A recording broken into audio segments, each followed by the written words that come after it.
नमस्कार, प्रणाम। 18,758 कुलिज्म सोपान, 14 बृहत ग्रंथों का मिश्रण, बड़ा कयामत छोटा कयामत, ऐसे गिरे तो 17 बृहत ग्रंथ। सबसे सर्वश्रेष्ठ उसमें मैं मार्फत सागर ग्रंथ को कहता हूँ। साधारण शुद्ध शाब्दिक अरबी शब्द मारिफत है, जिसका अर्थ है अध्यात्म ज्ञान एवं परमात्मा की पहचान। दीन इस्लाम में आध्यात्मिक तत्व के स्पष्टीकरण तथा संप्रदायवाद को समाप्त करने वाला यह बृहत अद्वितीय ग्रंथ है। मार्फत यहाँ पर आत्मा की मुक्त अवस्था का नाम देना, खिलवत की बातें, तारतम्य ज्ञान, कुरान में वर्णित 6 दिन की पैदाइश आदि का वर्णन आदि का विषय स्पष्ट निरूपण प्रभु प्राणनाथ ने किया। खिलवत की बातों में ब्रह्म सृष्टि का परमधाम में सिराज जी, सिद्धनि जी, पिया जी, कृष्णगिरी जी के साथ जो परिसंवादी, इसका भी वर्णन है। इसमें बताया गया कि ब्रह्म सृष्टि परमधाम में प्रेम और आनंद की पूर्णता का अनुभव करती थी।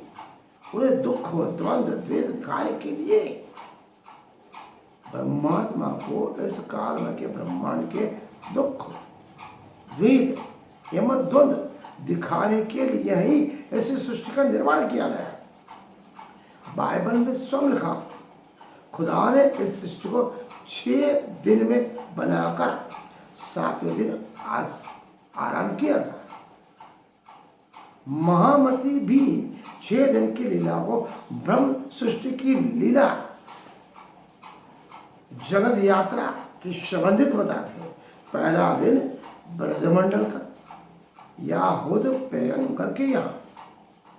दूसरा दिन महाप्रलय के बाद नूह की कश्ती द्वारा योग माया में वृंदावन में रास लीला का। तीसरा दिन कृष्ण या मोहम्मद द्वारा जगत को दिया गया कर्मकांड का ज्ञान और ब्रह्मात्मा के आने की अवतरण की सूचना। चौथा दिन सदगुरु धनी देवचंद जी रूह अल्लाह की लीला। 5वां दिन काजी न्यायाधीश, यहाँ पर महामती जी का न्याय। 6ठा दिन ब्रह्म सृष्टियों की मौन मिलकर ब्रह्म मुनियों के जागरण। 7वां दिन परमधाम में वापस पुनः ब्रह्म सृष्टि मोमिनों को लौट कर आना, वही पुनः आनंद की स्थिति है। मार्फत सागर में वेद एवं कुरान के संबंध में समन्वय स्थापित कर संसार के लोगों को अंतिम न्याय दिन के लिए तैयार करने का उद्देश्य ही सर्वश्रेष्ठ है। प्रभु प्राणनाथ ने मार्फत सागर ने कहा, जब से ये ब्रह्मांड बना है तब से परमात्मा के अंश से उत्पन्न होकर जितने भी अवतार हुए, पैगंबर हुए,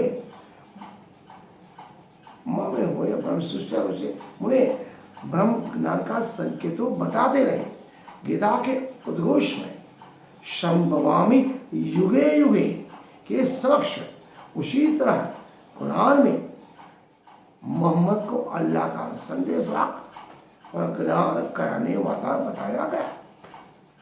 मार्फत सागर में 14वें प्रकरण में 6 श्लोक में प्रभु प्राणनाथ कहते हैं, जमाना खाली नहीं, जमाना खाली नहीं, बिना मोहम्मदी होए, कर सबनवी रोशन, चिराग नबी के सोए।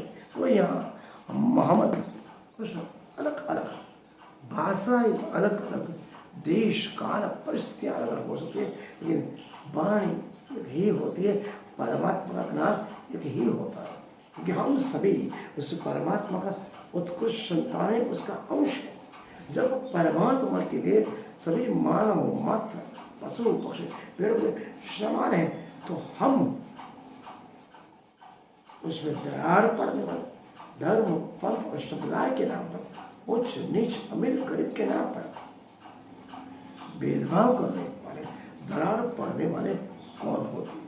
धर्म परमात्मा के उस निधि सिद्धांत और उनके बनाए हुए रास्ते पे चलते हैं। केवल एक ही तो रास्ता है, केवल प्रेम का। वही बुद्ध का है, वही महावीर का है, वही पिया प्राणनाथ का है, वही गुरु नानक देव का है, यही मोहम्मद का है, वही यीशु का है। नमस्कार, प्रणाम।